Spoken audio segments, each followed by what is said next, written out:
Goeiemôre, welkom by nog een van ons VGO video's.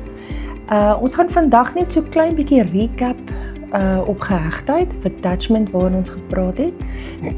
Daar is 'n doel daarmee.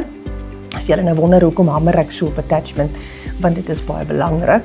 So, ons gaan net weer teruggaan na wat dit attachment beteken. Attachment is die kwaliteit van die band of die verhouding tussen jou en jou kind. En dit kom maar basies oor 'n periode van herhaling, van ek is daar as die kind my nodig het, ek gee vir die kind 'n veilige hawe, ek kan luister, ek kan vir die kind kommunikeer, laat ek verstaan hoe hy voel, of ek myself in sy skoene sit, en met herhaling, soos wat ons gesê het, is hoe die brein leer, nie? Hy leer wat hy leef, so met herhaling van positiewe ervarings, bou ons dan 'n positiewe verhouding, wat dan ook 'n positiewe selfbeeld bou. En dan dieselfde is dan nou uit die aard van die saak, ook met negatiewe ervarings, met herhaling, het dit 'n negatiewe impak. So, ons moet regtig mooi gaan kyk na, wat is die kind se belewenis van die verhouding met ons, en dat ons, die doel is om dit so positief as moontlik te hou, vir hulle. So dit is die gehegtheidsgedeelte waar ons gaan praat.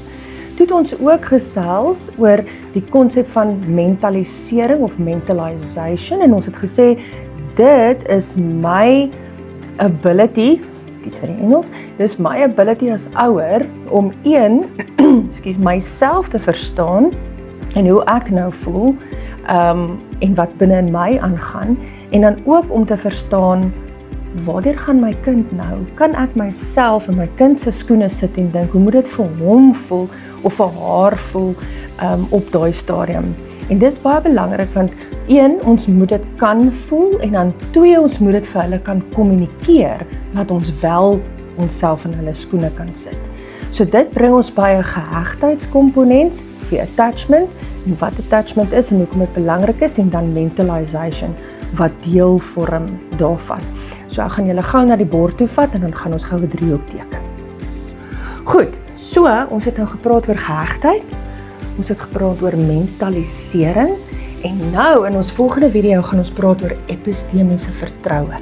En hierdie driehoek, en die goed binne in hierdie driehoek, hierdie 3 konsepte, is baie belangrik om daai verhouding met jou kind so sterk as moontlik te kry om die res van die wêreld, so goed waarmee hulle moet deel, te kan wegbuffer. So, sien julle volgende week.